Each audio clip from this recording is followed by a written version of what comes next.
Community Primary School Go Global with Mr. Anthony Nees. Lovely, hello. My name's Anthony Lees. I'm one of this year's Microsoft Innovative Educator Experts. I'm a teacher at Broadclyst Community Primary School, which is one of the showcase primary schools in the country. I'm going to talk to you about personalised learning, about project-based learning, enterprise project, and a global project that we've been running using Microsoft Office 365 to help us.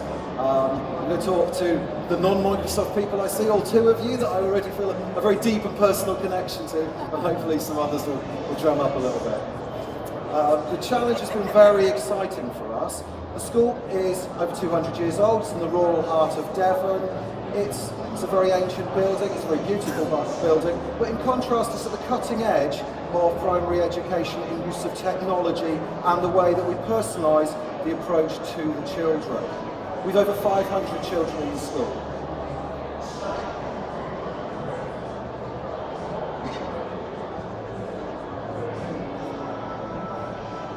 I'm going to play you a little video footage of the school just for context into the way we work.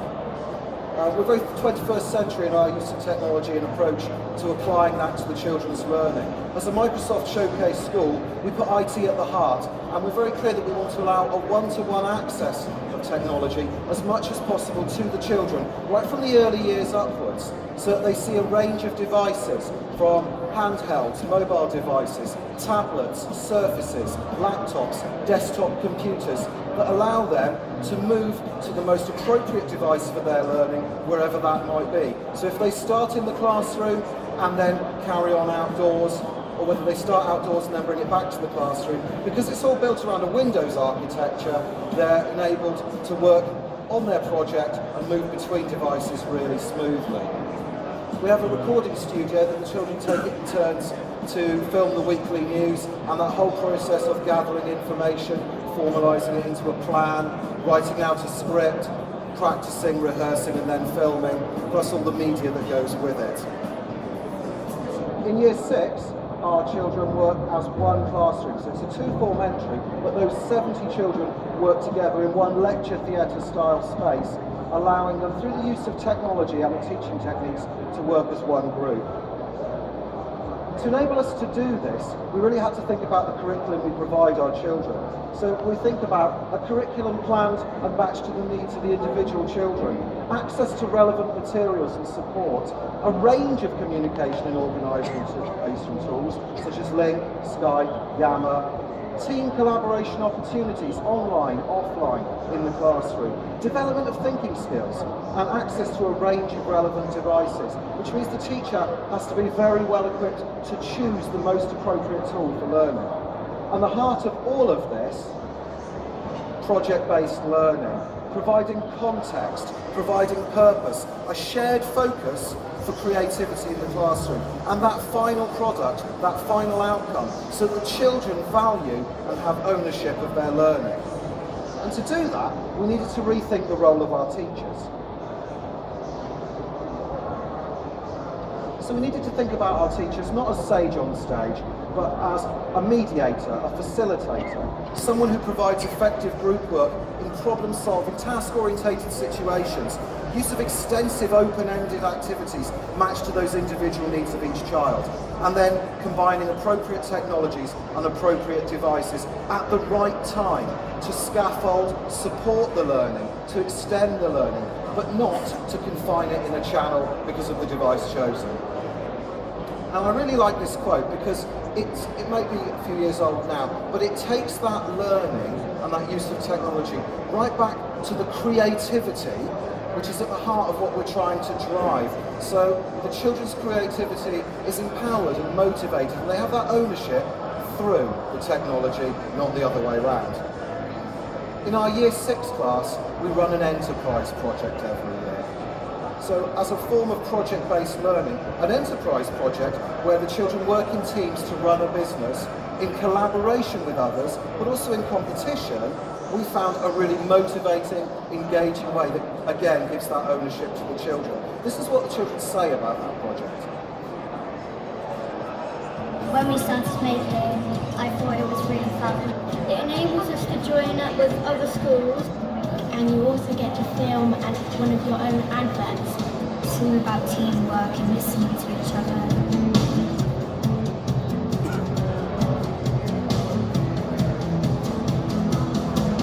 The enterprise project starts with the initial company formation where the children get together in small groups and design a company name, company logo, and they then think about what product they're going to make and ultimately sell.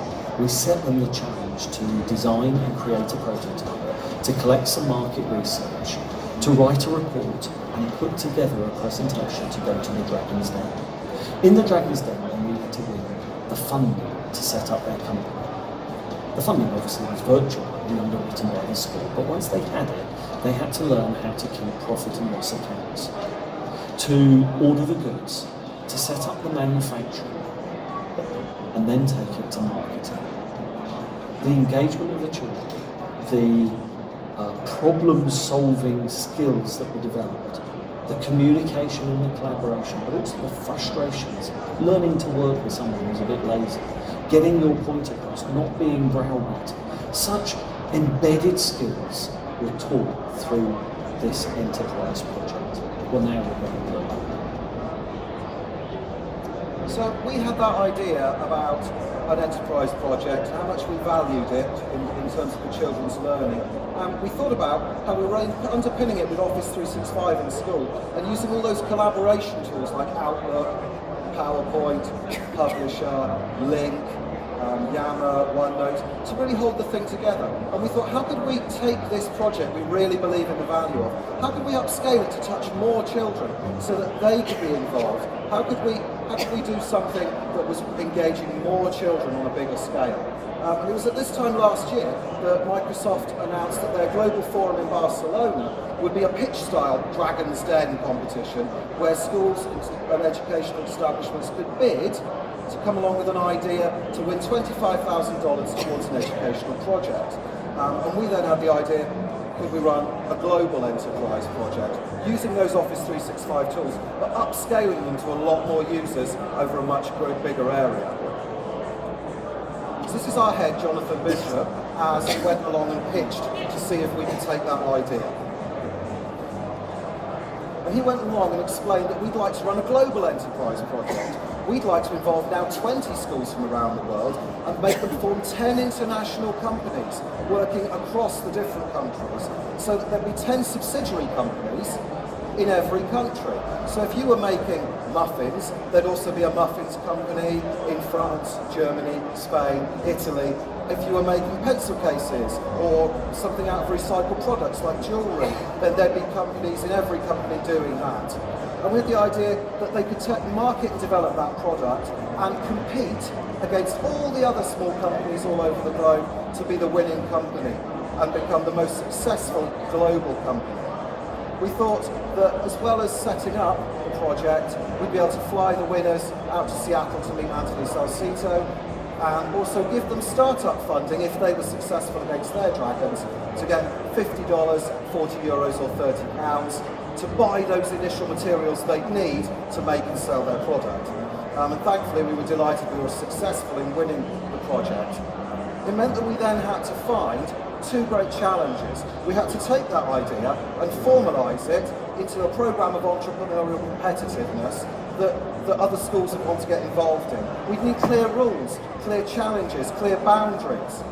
And the other one was to find like-thinking schools who valued project-based learning and also valued an enterprise project as being something that would empower their children the same way it worked with ours. By the time we'd finished looking around for schools, we were very lucky, very delighted. We got to 32 schools in 20 countries and managed to find 1,500 children altogether. So we needed to ask for a few more office licenses. And this gave us another problem. We now had to really consider what is real distance learning. How are you going to function as a team when your teammates are thousands of miles away? So the two aspects of competing against other teams, but also collaborating, which means communicating, with your team around the globe for ideas and feedback, needed a way to do this. And we're going to talk to somebody else now. This is my favourite part because every day, twice a day, got to talk to another teacher or child around the globe that's been joining in the project.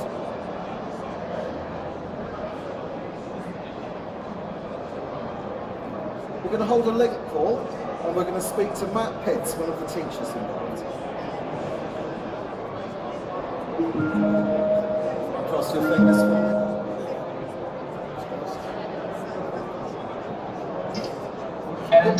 Good morning, Matt.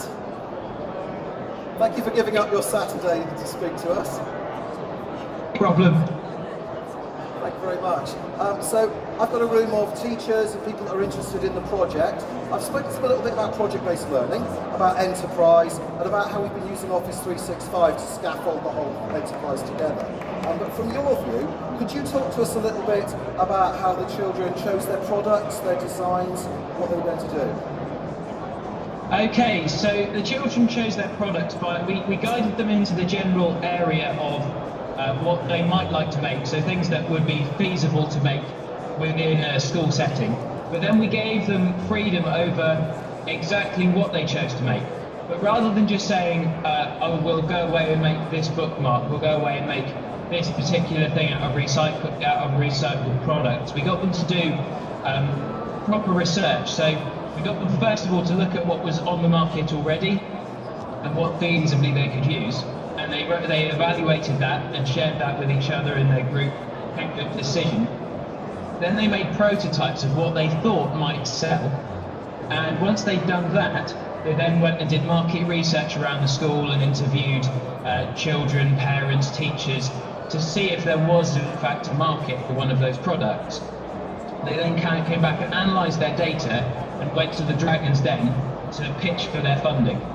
Excellent. Can you tell us how did they handle the whole Dragon's Den experience? How did that go? Well, the Dragon's Den was probably more fun for me, but no, they were quite nervous beforehand because we made sure that they saw it as a really big thing.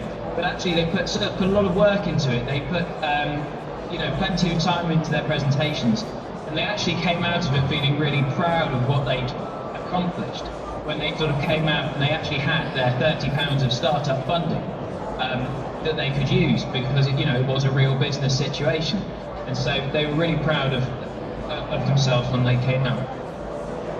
That's great, Matt. Thank you.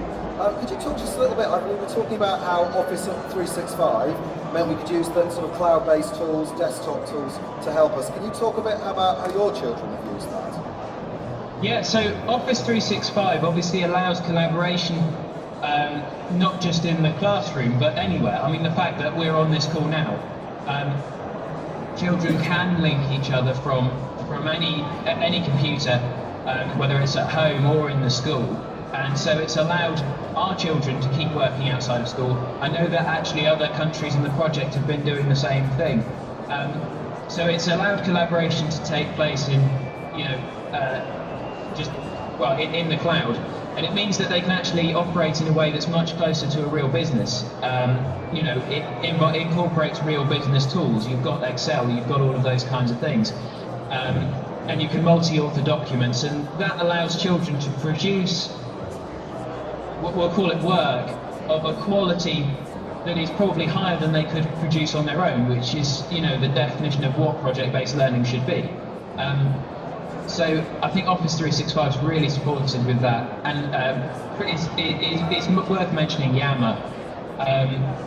The children have loved Yammer. They've used it not only to work together collaboratively in companies, but to find out more about the world. They've made friends with people in other countries, and compared what their lives are like with their new friends, and they've found out so much that they just wouldn't have had the opportunity to. That's great, thank you. Actually, there's been some really good presentations on OneNote and how teachers are using OneNote, and I know that you've managed to get it being used a lot by the children in the project as well. Could you just give a little bit of insight into OneNote as well? Yeah, so our children were quite used to using OneNote in the classroom anyway, but because we built a SharePoint site for each of the companies, the children were able to host a OneNote notebook in that SharePoint site for their local branch of that company. And that meant that they could, we could teach them to make an agenda for a group meeting, to organise their collaboration, to learn how to do things like task lists, and actually to organise their company, because that's probably one of the most difficult things that the children find, just organisation of a very open-ended task. And OneNote's really helped them to get their thoughts down and to do things more efficiently. That's great, thank you, Matt. Do you know, your reflection on this are really helpful to us, thank you for that. Do you take the rest of the weekend off, please? Will do. Thanks for your Okay. time. Bye-bye. See you, bye.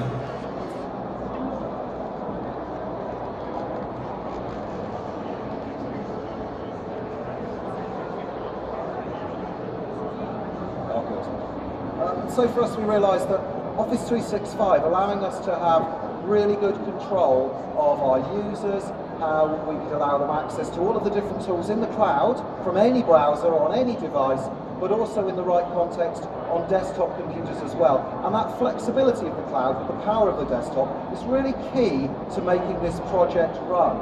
We've had schools that are totally immersed and engaged in using all of those technologies, and other schools that just don't have the access, that once a week the teacher has used the one computer in school to email us the children's results for how well their selling is going. And every phase in between, but Office 365 is scaled to allow that possible to all of them. So I'm just going to talk a bit through what the Office tools actually are in 365 that we've used in this project. The first one, Outlook, through the browser, through any browser, which is great, or download and run it on a desktop. Those initial communications, those sending discrete chunks of information that require a really clear separate event for that to happen. We've used Link, like we just did then, so that the children can send quick text messages, so that they can have audio calls, so that they can full video conference individually and in groups, like we just did. But not just with each other, with other teams around the world. Or, like Skype in the classroom, finding an expert in something that they're making and getting that person virtually into the classroom to find out about what they're making, what they're selling, and giving them tips on how they can do it better. OneDrive. The children have really latched onto OneDrive to be able to get at their work in school and at home, on mobile devices, on any device we're using, so that they can get at their documents, their artwork, all the things they're creating. And SharePoint really surprised us. The children really took hold of having one space that they could use that would pull all their things together for their team, but for their global team as well, so that you could be part of an international muffins company, but also see the muffins company in your country and the muffins company in every other country and what they were doing too. And Yammer really surprised us, how much the children took hold and ownership of Yammer as a social network, but then immediately as a business tool for collaboration. And they really saw the value and the speed that they could share their documents, their pictures, their videos, their information, get feedback on their potential designs, survey each other. Rather than having to run around the school or go and ask people in the playground, they could put out a survey and get really quick feedback. And just make friends. And all of that, and not just on the desktop, but on whatever device they've got, or the school have got too. And the secret weapon, the hidden weapon really, OneNote, that allows those interactions, but in a formalised, keepable way that you can keep referring back to and reflect on at any time. Children using it through the browser or on their desktop. Teams collaborating to keep their records, as you can see, their calendars of what they're doing when, their financial records, all their proof, all their evidence that they needed to show they were really working as a business-like team. I'm going to finish just with what the children have said about the global project.